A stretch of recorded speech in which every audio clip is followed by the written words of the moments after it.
This is Undaunted.Life, a man's podcast. I'm your host, Kyle Thompson. Let's get into it. All right, guys, today we got a special return guest of the podcast. His name is Jack CARR. So he is a retired Navy SEAL. He spent 20 years in naval special warfare. He transitioned from an enlisted SEAL sniper to a junior officer leading assault and sniper teams in Iraq and Afghanistan, to a platoon commander practicing counterinsurgency in the southern Philippines, to command a special operations task unit in the most Iranian-influenced section of southern Iraq throughout the tumultuous drawdown of U.S. forces. And then after he got out of the Navy, he became a #1 New York Times bestselling fiction writer, and he's the writer of the James Reese series, which includes The Terminalist, True Believer, Savage Son, The Devil's Hand, and In the Blood. And his debut novel, The Terminalist, was actually adapted for the screen, starring Chris Pratt, and became the #1 Amazon Prime Video series. That was released last summer. And that led to an announcement earlier this year that season 2 of The Terminalist with Chris Pratt is going to be made. And they're also going to do a spin-off series about Ben Edwards. And that's the guy played by Taylor Kitsch.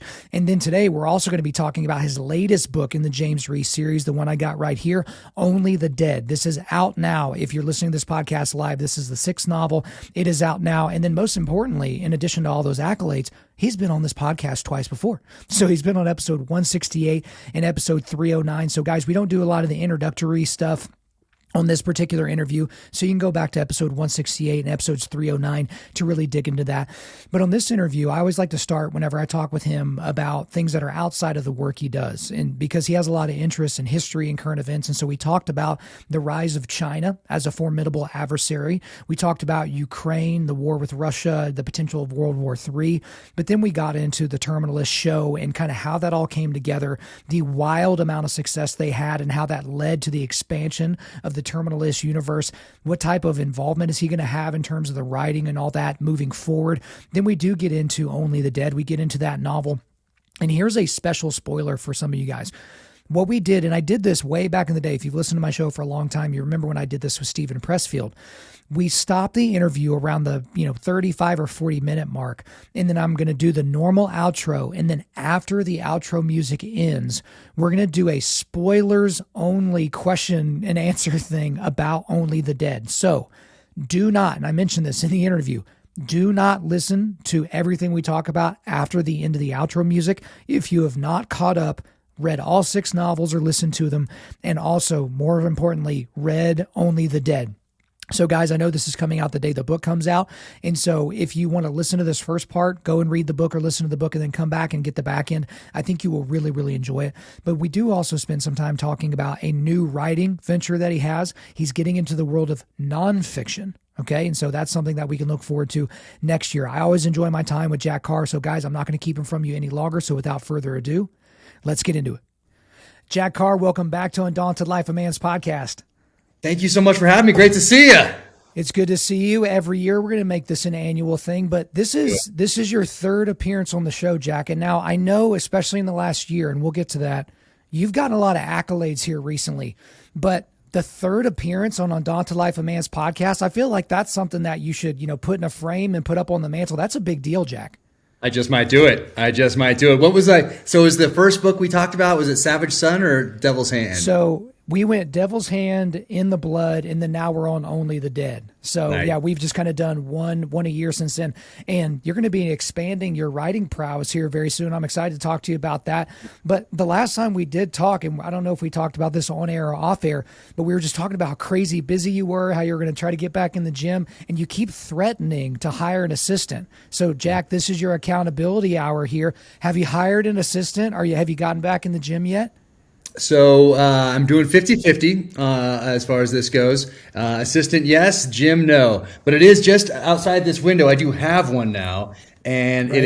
It is just starting to appear from beneath the snow, and it's you've got the Sornex off the grid rack, some posts in the ground, so it's kind of Rocky Four style, but it's just over here. But it was covered; it was under snow until just last week, and now the sun came out, so the snow's going down, and now you can see the top of it just now. So every day it's dropping a little bit. I also have like 24 different 3D archery targets around here, different places, and so the moose over here, you could see a little bit of the antler, then more of the antlers, then the head, now the upper body. Yeah. So that snow's melting fast. So maybe at some point I'll do a pull up or a push up or something in the future. But right now there are so many projects going on that those have fallen to the bottom of the priority list, and that's just how it goes. But I love the writing and love all these other things that are going on right now. But I do have an assistant, so that has helped alleviate a lot of stress as far as scheduling and cancellations and changes and flights and all those sort of things. So at least that stuff is off the plate, so I can focus more on writing, which is fantastic. Well,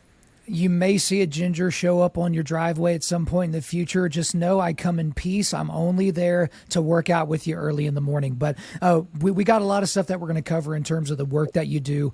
But I did this with you a little bit last time. I'd like to give you the opportunity to kind of talk about some things that are important to you that are happening in the world, because I like to get your perspective, because, the books and the TV shows, all that's great. And we're definitely going to get to it. But I want to talk about some, real world stuff as well.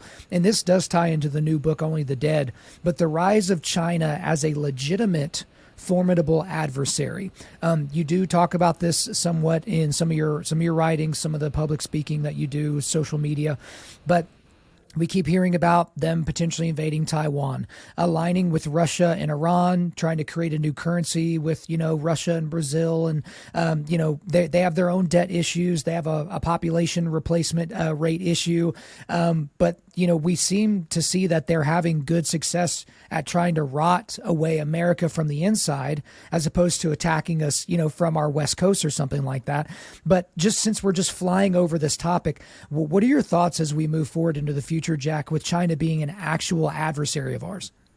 Well, they don't really need to do that much. That's the sad and disheartening part of all of it, and is that they can sit back and just watch us destroy ourselves from the inside.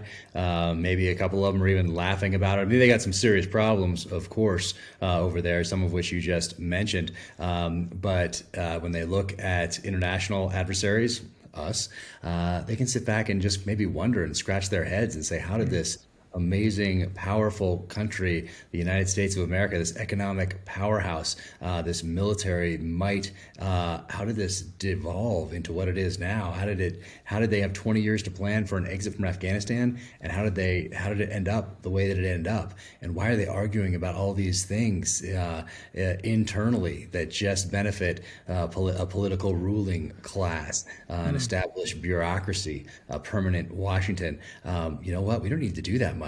We can just sit back and maybe pop some popcorn and watch. And that's the saddest part of all, because we're doing this to ourselves. We're digging this hole for ourselves. And it's even more disheartening and even more sad if you think about it in terms of what was sacrificed to give us all the options and opportunities and freedoms that we've had for so long, that made us such a powerful country economically and militarily, with all the freedoms that we had. And what do? We squander them. And I think a lot of that is because we don't understand our history, or we don't read our history. Now we're not interested in it. And all those diversions that I was talking about keep you from actually putting down that phone and going into the pages of history, so you can think about the why behind certain freedoms, or just putting the requisite time, energy, and effort into the study of history and the study of these issues, rather than just retweeting something that an influencer tweeted, who probably also has no idea what they're talking about. I mean, doesn't even care. They're just tweeting something that someone else did, or that their party did, or whatever it might be. So it's a disservice to future generations, and it's disrespectful to those who sacrificed everything to give us these freedoms. So it's I try to be hopeful. I try to remain hopeful, but at the same time, when I do look at things realistically, and if there was a new world to go to, I'd be packing my family on that boat and headed for it right now. Unfortunately, we're already here.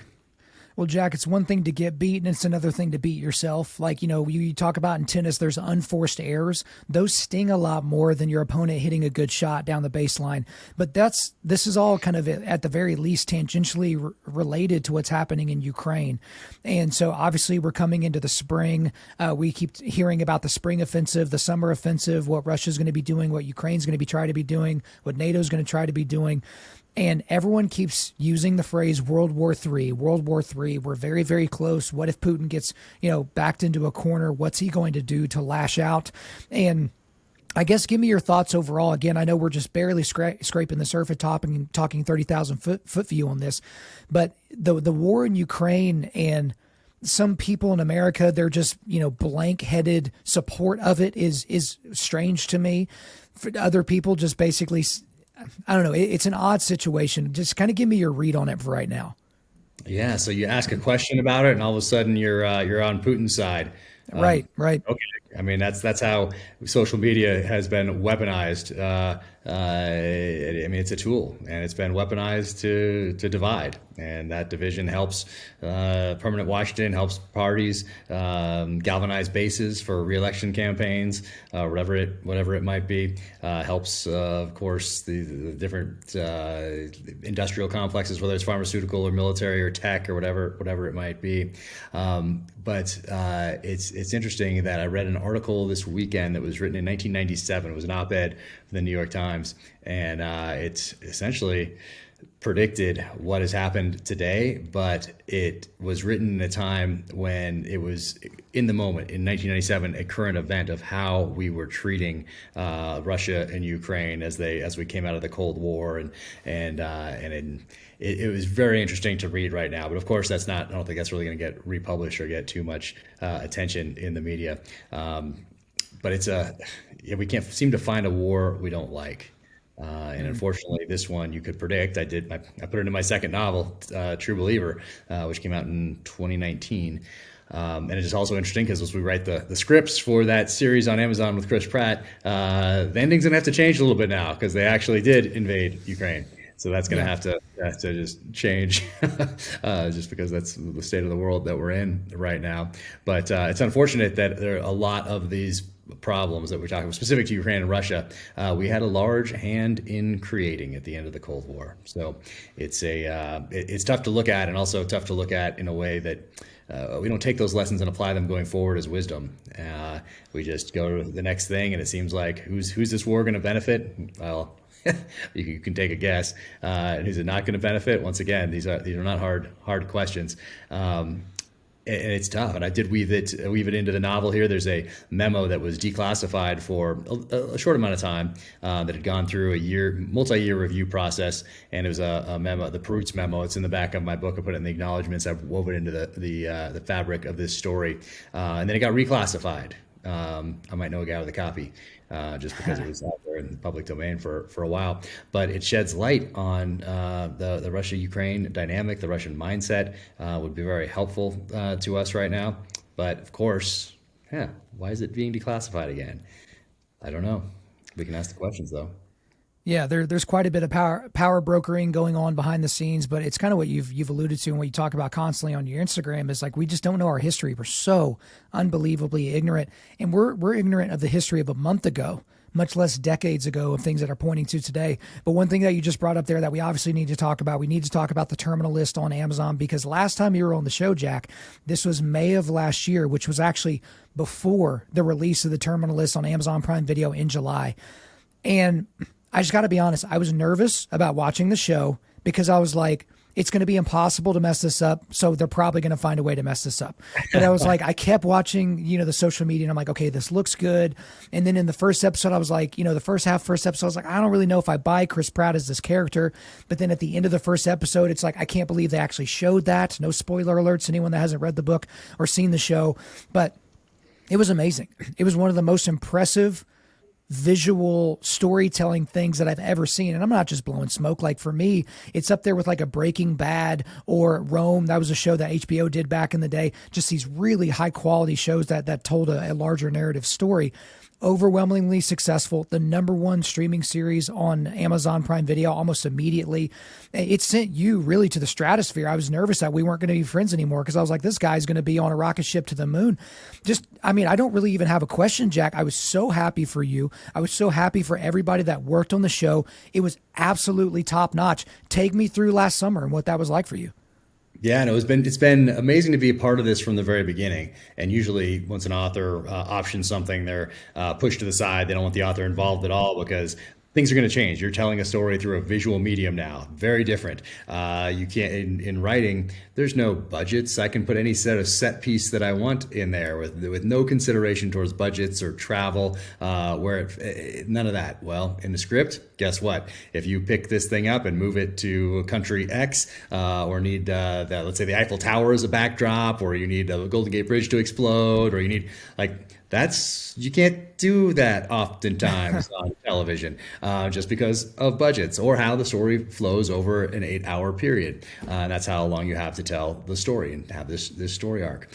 So it's interesting to be involved in it from the very beginning, and that's due to Chris Pratt and Antoine Fuqua wanting me involved from the very beginning. They found the showrunner, David DiGilio, and I talked to him in December of 2019 for the first time, and we've talked every day since, including today. He's out scouting locations. We have to go pens down on this next series. We went pens down on it last night. I'm not part of the Writers Guild, but the Writers Guild of America went on strike at midnight last night. So that just means that no more working on scripts. So I'll just shift focus back to book 7, Adapt. I think I'll be part of the guild after this one because I'm writing the finale of this spin-off series. So I think I'll be part of the guild after that, but I'm not right now.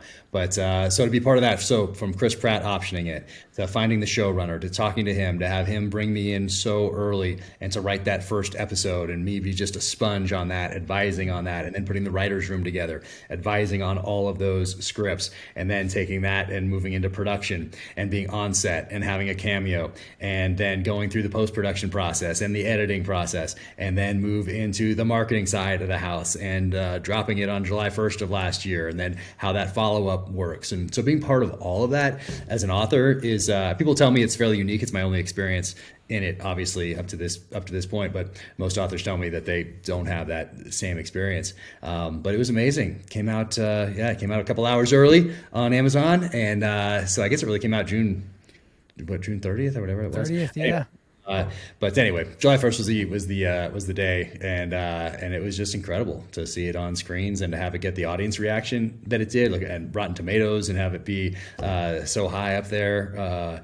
It has just been fantastic. So I feel just fortunate, grateful, thrilled. I'm just thrilled that it got made, and now that being part of that whole process. I am shocked that anything gets made in Hollywood, and two, that anything good gets made in Hollywood, because there are so many opportunities for things to go off the rails. And there are more opportunities for things to go off the rails than there are to improve, I think, just because there's so many people, so much going on. It's kind of chaotic. But all those things have to come together. And I got so fortunate with that core team, with Chris, with Antoine, with David DiGilio, with my buddy Jared Shaw from the SEAL teams in there, Max Adams, former Army Ranger, in there as well. Raymond Doza, buddy from the SEAL teams, doing the technical advising. We just had such a solid crew in there. Kenny Sheard, buddy from the SEAL teams also, who was one of the SEALs in that first episode, who's now writing on the spinoff series as well. So we just have this amazing team. And from the get-go, Chris was always about making this thing for that person who has gone downrange to Iraq and Afghanistan. So when they put their feet up on the coffee table and sit on the couch at the end of the day and crack open a beer to watch this, they at least know we put in the effort to capture the mindset of a modern warrior. So we made this for them, didn't make it for critics, didn't make it for Hollywood, didn't make it for anybody else except that person that went downrange. And so Chris brings that up in every conversation that we have. And so does Antoine on that authenticity piece. It has to be authentic to Antoine. And if it's not, then boom, it's out. So I just got so lucky with that team. And then also those guys on set, Antoine's like the commanding officer up here. Chris is like the troop commander, platoon commander down here, setting the tone tactically. Antoine's setting it strategically. And they just bring this energy to set, this positive attitude, encouraging this mentorship type of an atmosphere that they've created for everybody on set, whether it's like hair and makeup person, or it's a stunt coordinator, or the mobility person, or a teamster, whoever. Everybody wants to bring their A game because those guys set that tone at at that level. So people are excited to get to work every day and just crush it. So that was really, really cool to see. Well, and the cool thing is as well is I follow a lot of guys that have been downrange on social media, and those guys are quick to point out when people make, when cops make tactical mistakes in the field, or when someone makes a mistake when they're at the range. And I was expecting a lot of nitpicking to happen with the show because I didn't go downrange. I don't really, if y'all had made a mistake, I wouldn't have known. And they didn't have anything to say either, except for good things. And so I think that was kind of like a rubber stamp for you guys that this was really, really done well. And as you've teed up a few times, this success has led to the expansion of the Terminal List James Reese Jack CARR universe. And so fans of the series were let in on huge news earlier this year that Prime Video confirmed season 2 of The Terminal List starring Chris Pratt. And to be honest, I don't think any of us were really surprised by that. But what was kind of shocking was that they also announced a new prequel series, the spinoff that you talked about with Taylor Kitsch, who portrayed Ben Edwards in the first season of Terminal List. And so give us a little bit of a behind the scenes look into the negotiations, because you look like you had a great time. Antoine did. Chris Pratt did. Amazon obviously enjoys whenever a lot of people are watching, but it couldn't have just been the easiest negotiation to be like, okay, let's do another season. Is it going to be Terminal List season 2, or is it actually going to be True Believer? And like, just give me a sense of what all that looked like. Yeah, so it's interesting. It's my first time down that path, so I was having a great time once again. If there wasn't a second season and there wasn't a spinoff, I'm still thrilled that I've got something made, because I've wanted to do this since I was a little kid. I served my country in uniform as a SEAL, and it was write thrillers after that, just like this, and it was to be a #1 New York Times bestseller, and it was to get something made into a movie or a TV show. So all those things happened, and I am just thrilled beyond belief. So even if nothing ever went beyond that, I'm good. As far as how that came about, when you're dealing with A-list star like Chris and a director like Antoine, things take a little time in negotiations. I think that's just how it goes. But I also know Chris's schedule. So as Terminal List was getting ready to drop, I'm thinking, of course, of other books I want to write and all these other things that I want to do with the series, what I want to do with James Reese, what I want to do with other characters in his family line. There's maybe some other people out there as well that are in the books, the Hastings family. I'm thinking about all these things, and when it's appropriate to dive into these things a little more. So I thought, you know what, spinoff. And I came back from the weekend of the premiere. So we went out, did the premiere, I think in mid-June or late June. And I came back from that weekend in LA, and I just sat down. For some reason, the kids were out of the house and my wife was gone. And so I just sat down and I wrote out a spin-off series. Every episode, the themes, the whole deal. I just went all day and just wrote this whole thing out. And then Chris called and was like, hey, I have this idea for a spinoff. What do you think?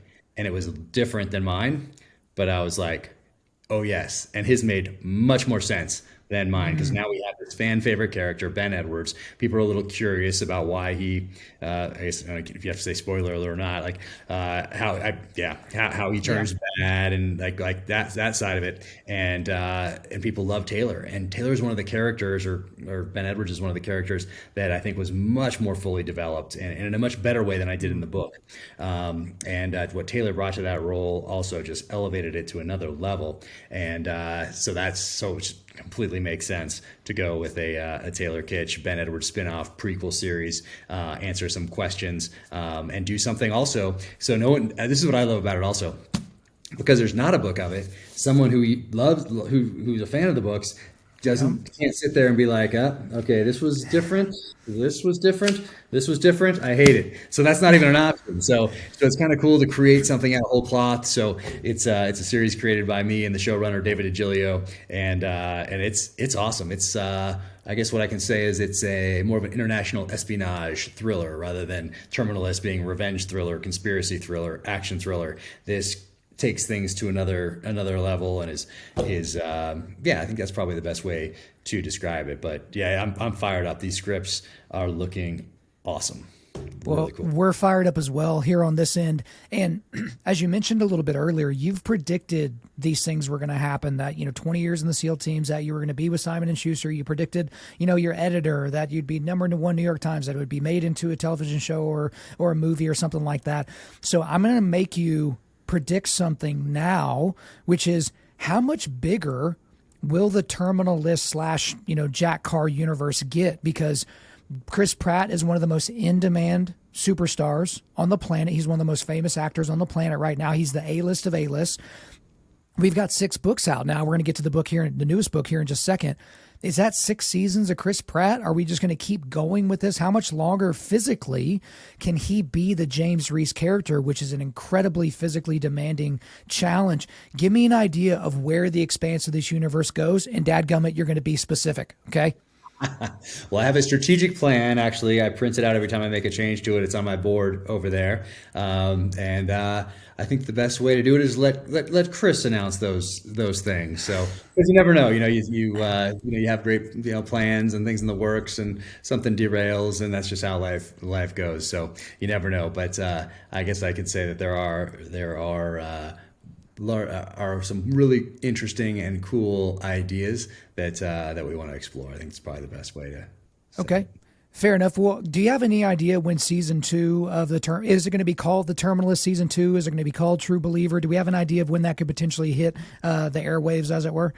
Yep. So it's so the spinoff is what we're doing first. So we're working on those scripts right now. Well, not right now because it's as of a few hours ago, there's a writer's strike, but however long that takes. The last one I think was 100 days, so I'm not sure how that'll impact filming. We'll see. But plan is to do that first, and then roll into True Believer and write those scripts, and then roll into filming that. So I don't want to get too specific, especially because writer's strike, and who knows how that's going to impact. Whether that's a day or 30 days or 100 days or 150 days, who knows how that impacts things. But that's what's been announced thus far, and it's the Terminal List True Believer is season 2 of the Terminal List, and then the spin-off series is a yet to be titled. Okay. But there's some great titles in that we're working on right now. Okay, very good. Well, let's go ahead and make Simon and Schuster happy. Let's talk about the new novel, Only the Dead. This is the 6th novel in the James Reese series.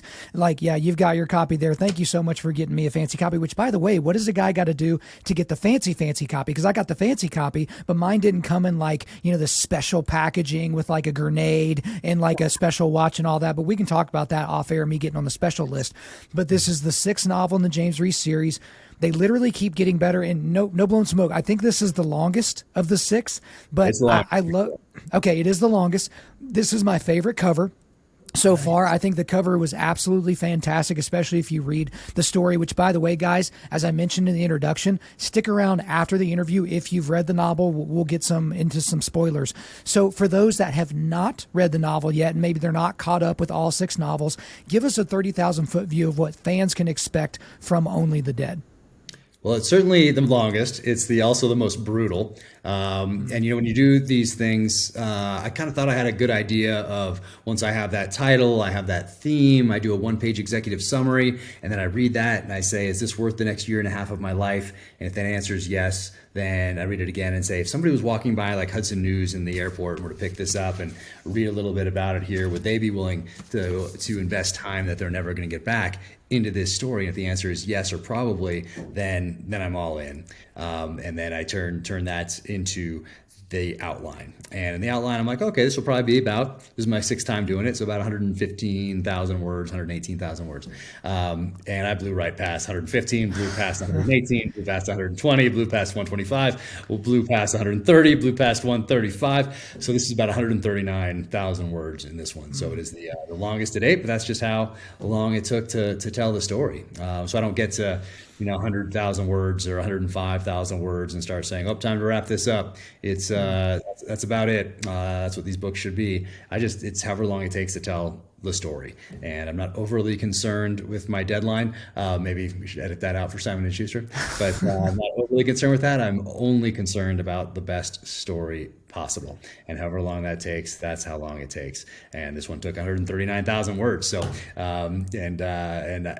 the first review came out a couple days ago, and I could not be, because you never know. It's art, it's subjective. It's like having this painting or this sculpture up here, and then you have it covered with a tarp or something, and you bring a bunch of people around, and then you pull it off, and then you hear these gasps of horror from the audience. So that's always a possibility. But the first review from somebody from the Real Book Spy out there was, I mean, amazing. So I was like, oh, a little bit of a relief there. And then a few more have come in. There's like 4 or 5 of them out there now. And all of them have said that it's the best one yet, which is always my goal, to do it better than the last time, to make the next sentence better than the sentence before, to move the genre forward, even if it's only by a degree, but to always get better. And that's what I owe the audience, the readership, because once again, they're investing that time with me. They're never going to get back. So, so all my energy and effort goes into making it the best product it can possibly be. And yeah, I'm pretty excited about it. Well, what I've done with your novels is this is just kind of the way that I do it. I compare everything to Savage Son, because Savage Son, to me, that was when, like, I enjoyed The Terminalist, I enjoyed True Believer, but Savage Son, for whatever reason, spoke to me in a different way. And so I compare the subsequent novels to Savage Son. And it not necessarily the storyline, but like, hey, how did it make me feel? How did it yank me through the narrative is kind of the way that I do it. But in the preface of Only the Dead, you talk about how James Reese is not a superhero, and you use that word specifically, superhero. Now, did you make that statement in the preface based on critiques people were leveling towards some of the things that your lead character had been doing in the last several novels? Because I even remember last year asking you about that, like, hey, are you concerned that James Reese is maybe like he knows too much than what could even be reasonable? Because that's why these books have been so good to me, is because it's like you can believe that somebody could do all of this. The show, you believe that Chris Pratt as James Reese could do all the things that he was doing. I just keyed in on that word, and perhaps I'm reading into it a little bit too much, but were you sending a message there in the preface? Not necessarily a message, and I don't give too much attention to comments on social media, and they sting, of course, when someone hates it or just wants to be mean or whatever. That's how it goes. But I don't change anything because of it. I'm writing to write the best story I possibly can. I'm not looking at reviews and saying, oh, they said the last one was too short, or this one's too long, or oh, James Reese is a superhero now. Like I've never even paid attention to that. If there's out there, didn't register with me. So I don't write based off that stuff. I write for the story. I write for those characters. I write to be the best storyteller and the best author I can possibly be. And so I'm not going through. If I go through Amazon reviews, I'm pulling out negative ones to read on my podcast for fun, just to kind of make fun of them and turn negatives into a positive. Because somebody who says too violent, too much gear, too much weapon description, someone else is like, oh, I love that stuff. That's my book. So I think the negative reviews actually help. So that's the only credence I give to the negative reviews is that sort of a thing. And then all my bandwidth just goes into improving as an author, to improving my craft at my craft. So yeah, no, I use that sentence in there just because it was on my mind that day, and it just seemed to fit. He's human, and so yeah, it just made it in there because of that. Well, and one thing that I noticed as I was reading through, and I'm not the best nonfiction or the best fiction reader, and that'll lead into my next question. And so I struggle with remembering characters and remembering storylines, especially if it's been a year, or maybe you refer to something that happened in True Believer and it's like, crap, like what this is significant, but I don't know why. And so one thing that I thought was interesting about Only the Dead is that we hear more of the internal dialogue of James Reese, because the chapters are kind of written from James Reese's perspective, a lot of them but you were hearing more of the negative, the darker sides of his internal dialogue, which I found to be very, very interesting, because I have rancid internal dialogue. Like my internal dialogue, if it was on the podcast, people would think, oh, this guy's absolutely, absolutely insane. So I think that you are, with every one of these, I'm honestly telling you, I feel like you're sharpening the sword a little bit better. This is going to become the thriller series that you have to read. And this is going to be one of those things, and I'm not blowing smoke, but 30, 40 years from now, however many thrillers we are in at that point, people are going to talk about you in the same way as like a Stephen King or a Dean Koontz or a Tom Clancy, or one of these guys that is just, no matter what they do, they're nailing it. So don't mess it up, Jack. I gave you this great compliment. So if book 7's terrible, I'll tell you about it. So, but there, I did that the whole time. Oh my gosh, let's take a bandwidth now. I just wanted to edify you as you go into the writing for the 7th book, but you are actually, but also, I think a lot of people also compare all the books to Savage Son. I think that's not uncommon. Oh, okay. a lot of people's favorite. I think if I had to, if like my favorite's always the one I just finished because I put so much into it. But I would say if I was to do my informal polling just based on comments or whatever else, I think Savage Son is probably people's favorite, and In the Blood, the last one. Like those two are probably tied for fan favorites. But so I don't think it's unnatural to compare the other ones to Savage Son.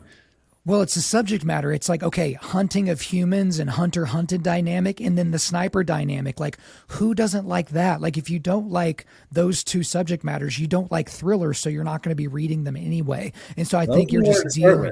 Yeah, What's that? Savage Son I wanted to start with. When I started, I wrote six, seven, eight, Yeah. nine ideas down. I wanted to start with Savage Son. Yeah. Knew that the characters weren't developed enough to explore that dark side of man through the dynamic of hunter and hunted. So I knew Terminalist was the one that was the hardest hitting out of the gate. That's the one I needed to introduce the characters in. And then even at the end of that, I knew it still wasn't ready for Savage Son. I had to go through True Believer and this journey of redemption, of violent redemption, of finding that next mission and purpose in life. So then after that one, then it was time. And I wanted to write that Savage Son as a tribute to Most Dangerous Game, which was a short story that I read back in sixth grade. It's a 19 early 1920s, written by Richard Connell. And back in the sixth grade, I said one day I'll write a novel that pays tribute to this short story. And Savage Son was that book. Well, and that's the thing, I've told you this before. We have a book list on our website, the 100 books every modern Christian man should read list. And so putting Savage Son on there would serve me, but people have to start with the Terminalist because it's the foundation for everything. And man, I loved everything that you talked about when you were in Africa in the second novel. Like it just, you could literally feel like you were in the bush, like, with the family and with them while they were doing the stuff that they were doing. And so it seems like to a degree, you wouldn't admit this out loud because you're humble, but you've mastered the art of fiction. But you announced here recently that you're going to be venturing into the world of nonfiction. So there's a book coming out, fall of 2024 is what it looks like, called Targeted, the 1983 Beirut barracks bombing. And so this is going to be your first foray into the nonfiction route. You're going to co-author that with a Pulitzer Prize finalist, James M. Scott. So I'm just curious why. Oh, boom. There you go. We got a book, Rampage, right there by James M. Scott. But just talk to me about that. Like you're leaving the world where you're familiar and known and famous and awesome, and that's fiction. You're going into the nonfiction world. Tell me about the process of working with a co-author. Tell me about how this is going to, affect your writing schedule for the upcoming Amazon series, for the continuation of the James Reese novels. So why are you doing this? Why are you trying to rock the boat? Maybe I just don't want to work out anymore. I had a long run of work. Yeah, that's what it is. That's exactly. It's a long excuse, just adding more to the plate so I don't have to do any more pull-ups. That actually might be quite possible. But history, I've been a student of history my entire life. I weave a lot of history into the novels. I talk about different historical, primarily terrorist events on my social media accounts, just so they're not forgotten. And I knew I always wanted to go into the nonfiction space, but not write about anything that I did. People did so much more than I ever could have hoped to have done in the SEAL teams. So I didn't really want to write about any of that. And I always knew that if I went into the nonfiction space, it would be from a historical perspective on something. And that something is very clear that it is going to be terrorist events. I've been studying those since I was a little kid. They were very impactful to me growing up, everything from 1979 Iranian hostage crisis. Those are some of my first memories, to the 1983 Beirut barracks bombing, TWA 847, Achille Laurel, Pan Am 103, multiple attacks at nightclubs and cafes in Europe, primarily throughout the 80s, because that was a formative time in my youth. And it just made sense to start with the 1983 Beirut barracks bombing, because there hasn't been that seminal work done on it yet. There's not that seminal documentary out there on it yet. There's newly declassified material from the Reagan White House that talks about the decision-making process, what was happening in the Oval Office, who was advocating for those Marines to go ashore, and who was advocating for them to stay on a ship, on an amphib ship in the Med. And it also has a beginning, middle, and an end. It has the embassy bombing in April of 1983 that kind of leads into the summer, and then to October when we have the actual bombing of the Beirut barracks, where Marines lost more people in one day than they lost since Iwo Jima in one day. And then there's there's a little finality to it, meaning the mastermind or the planner of the attack is killed in Damascus, Syria in 2008. So we're 20 years after the attack, and he was assassinated by probably a joint operation with two different intelligence agencies that have never claimed responsibility for it. So there's a little investigative journalist side to it as well.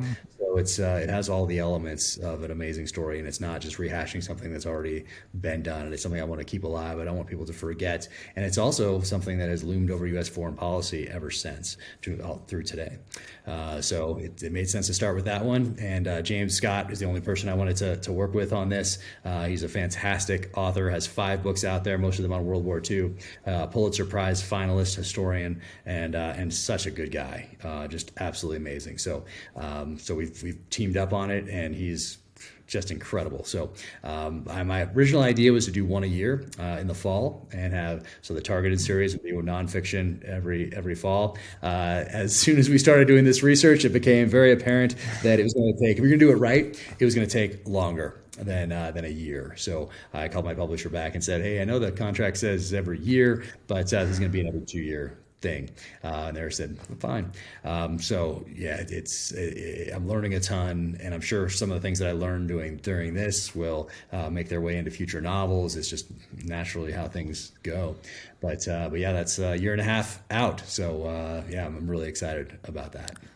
Well, it looks like it's going to be a hand-in-glove thing with you and your publisher, you and the co-author. And I mean, I'm very excited about it, and we'll certainly have you on to talk about that and get that to our audience. But I want to go ahead and close out this portion of the interview and then go ahead and go into our spoilers for only the dead part of the interview. Right. But before we get there, that's all for this part of the interview. Is there anything else you want to get off your chest before we sign off and then come back on? No, but you mentioned the darker side of this novel, and it's both literal and figurative. So it just, if people have read the last one, they know kind of where he's headed and where he's going to be found in the beginning of this novel, and it's in a very dark place. So that's there was no other way really to deal with that than to deal with the dark side. It hits you right in the mouth from the very first words of the very first chapter. So we'll get into that here in just a second. Again, guys, we'll do our normal intro or normal outro, and then we'll come back to it. Jack CARR, thank you for coming back on Undaunted.Life, a Man's podcast. No, thank you so much for having me. Sincerely appreciated. There you go, guys. I hope you enjoyed the return appearance of Jack CARR on the podcast. But before we let you go, we are going to do a quick resilience boost. At Undaunted.Life, our mission is equipping men to push back darkness with content that forges spiritual, mental, and physical resilience. So the links I've got for you today, I've got a link to Jack's website so you can check out his mailing list. You can check out his reading list. You can check out, all kinds of stuff. He's got great swag on there. You can get information on the books. I do have an Amazon link to his 6th book, Only the Dead, a thriller. So you guys can check that out there. And then I've also got links there to his last 2 appearances on this show. So guys, those are great interviews. You should definitely check those out as well. Thank you guys for listening to this episode. Wherever you're listening to this, please subscribe, rate, and leave us a positive 5-star review. If you want me to come speak live at your event or on your podcast, just shoot me an email to info@undaunted.life. That's info@undaunted.life. Follow us on Instagram and like us on Facebook, and check out our website for everything else, including how to donate to keep more content like this coming your way. Just go to www.undaunted.life. And as always, we want to thank the band August Burns Red for allowing us to use their music for our content. The music on this podcast is their song Cutting the Tides, which is off their 10th anniversary re-recording of their album Leveler. The links are in the description. I'm your host, Kyle Thompson. Remember, keep pushing back darkness, keep forging spiritual, mental, and physical resilience, keep seeking the Lion of Judah.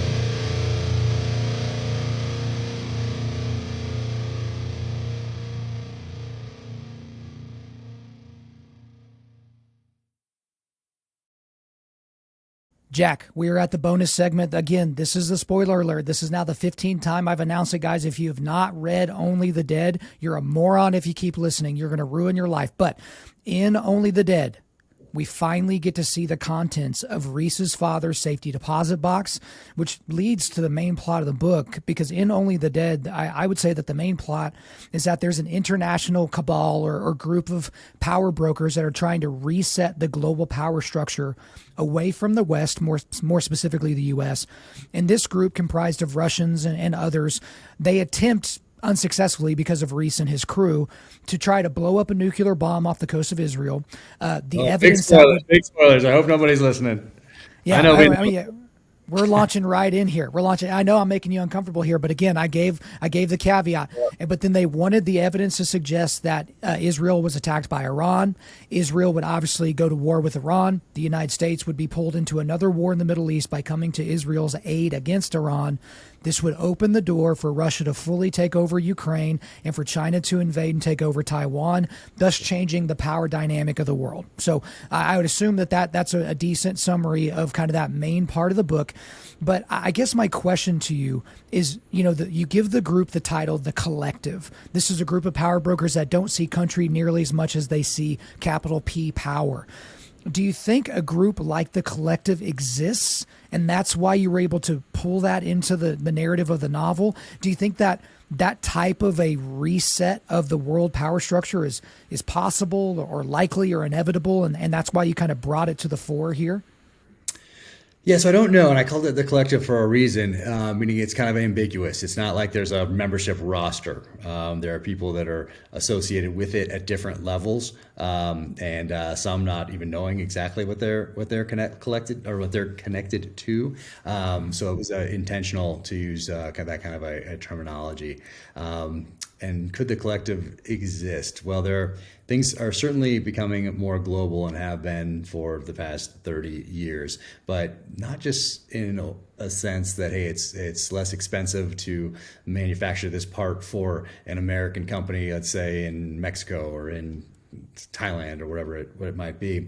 Now it's the allegiances that are shifting. So that's the difference. It's not just, I think at the beginning, a lot of those companies that started manufacturing overseas, they did so for purely economic reasons. But as these things have grown, they have also become multinational corporations that aren't necessarily loyal to the company the country that gave them the opportunity to build these amazing businesses, specifically tech today.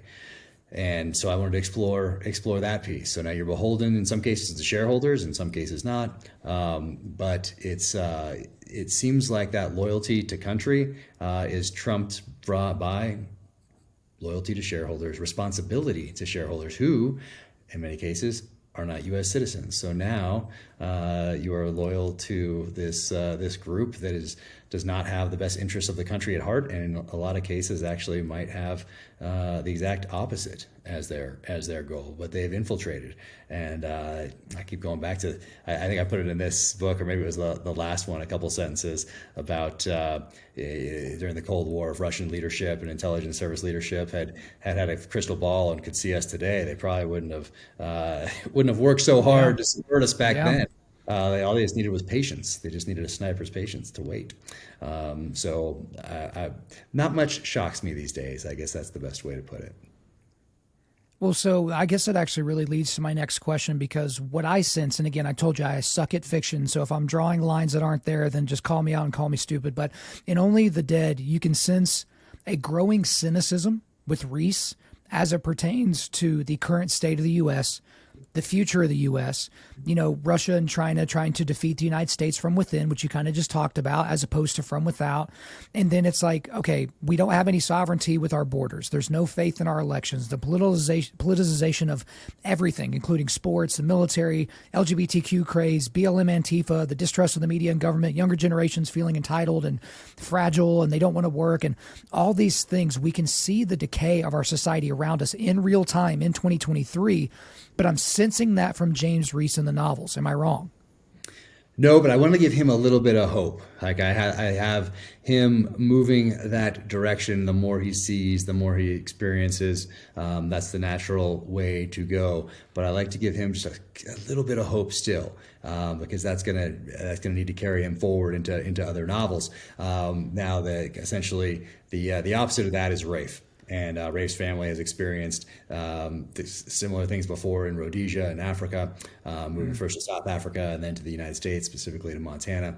And he's got a different mindset about this. He's of the mindset of just going to the mountains and hunkering down. And of course, this is how things are going to go. And there's nothing that can be done about it. Reese still thinks that there's something that can be done about it.